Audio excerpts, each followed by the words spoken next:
జిల్లాలో వ్యవసాయ దాని అనుబంధ రంగాలపై దృష్టి సారించి ప్రతి రైతుకు ఖర్చు తగ్గించి అధిక ఆదాయం పొందేలా చూడాలని జిల్లా కలెక్టర్ తమీం అన్సారియా ఆదేశించారు.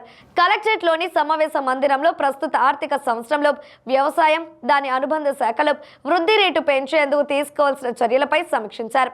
ఈ సందర్భంగా జిల్లా కలెక్టర్ మాట్లాడుతూ ప్రతి రైతుకు ఖర్చు తగ్గించి ఉత్పత్తి పెంచేలా తదనుగుణంగా అధిక ఆదాయం పొందేలా వ్యవసాయ శాఖ అధికారులు ప్రణాళికలు రూపొందించాలన్నారు. రైతుల్లో కూడా ఈ విషయాలపై అవగాహన కార్యక్రమాలు విస్తృతంగా చేపట్టాలన్నారు. వ్యవసాయ రంగంలో డ్రోన్ వినియోగాన్ని ప్రోత్సహించాలన్నారు. జిల్లాలోని ప్రతి మండలంలో ఒక గ్రామాన్ని ఎంపిక చేసుకొని ఇంటిగ్రేటెడ్ ఫార్మింగ్ విధానంలో ప్రకృతి వ్యవసాయం అవలంబించేలా కార్యాచరణ ప్రణాళిక రూపొందించాలన్నారు. జిల్లాలో ఉద్యాన పంటల అభివృద్ధికి మంచి అవకాశం ఉందని, అందుకు అనుగుణంగా ఉద్యాన శాఖ అధికారులు కృషి చేయాల్సిన అవసరం ఉందన్నారు. అలాగే పండించిన పంటకు మంచి గిట్టుబాటు ధర లభించేలా మార్కెట్ సదుపాయాలపై కూడా నివేదిక అందించాలన్నారు. ఈ సమావేశంలో జిల్లా వ్యవసాయ శాఖ అధికారి శ్రీనివాసరావు, పశు సంవర్ధక శాఖ జేడి బేబీరాణి, హార్టికల్చర్ అధికారి గోపీచంద్, ఏపీఎంఐపి పిడి రమణ, ప్రకృతి వ్యవసాయ విభాగం అధికారులు పాల్గొన్నారు.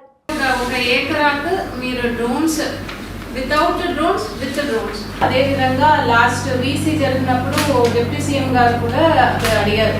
అంటే ఒకే చోట్ల వారు ఫార్మింగ్ చేస్తారు, లైఫ్ స్టాక్ ఉంటుంది, వారు మనం క్యాటిల్ షెడ్ వేస్తాము, అవి అన్నీ కూడా ఒకే పర్సన్ ఇంటగ్రేటెడ్ ఫార్మింగ్ మోడల్ మనము డెవలప్ చేయాలి. అది మనం ఇక్కడ ఎక్కడెక్కడ చేయవచ్చు. కొంతమంది ఫార్మర్స్ ఆల్రెడీ చేసుకుంటారు, మన నాలెడ్జ్లో లేకపోవచ్చు. అంటే వారికి వాటర్ ఫెసిలిటీ పక్కనే ఉంటుంది, మనం నరేగా నుంచి ఇచ్చి ఉంటాము, అది కావాలంటే ఇప్పుడు ఇస్తాము. తర్వాత లైఫ్ స్టాక్స్ మన దగ్గర నుంచే వారు బెనిఫిట్ పొందిన వాళ్ళు ఉంటారు, డ్రిప్ వాడుకుంటూ ఉంటారు. అదేవిధంగా అక్కడ అగ్రికల్చర్లో బెస్ట్ ప్రాక్టీస్గా వారు యూస్ చేస్తారు. అక్కడ ఉన్న కౌ డంగ్ అదే మాన్యువల్ యూస్ అగ్రికల్చర్గా వాడతారు, చేయవచ్చు. బట్ కానీ అక్కడ చేయకుండా వేరే క్రాప్స్ వేస్తున్నారు.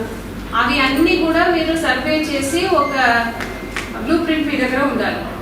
ఫస్ట్ థింగ్ యాజ్ సచ్ మన దగ్గర ఈ జిల్లాలో హార్టికల్చర్ క్రాప్స్ ఇంత ఏరియాలో మనం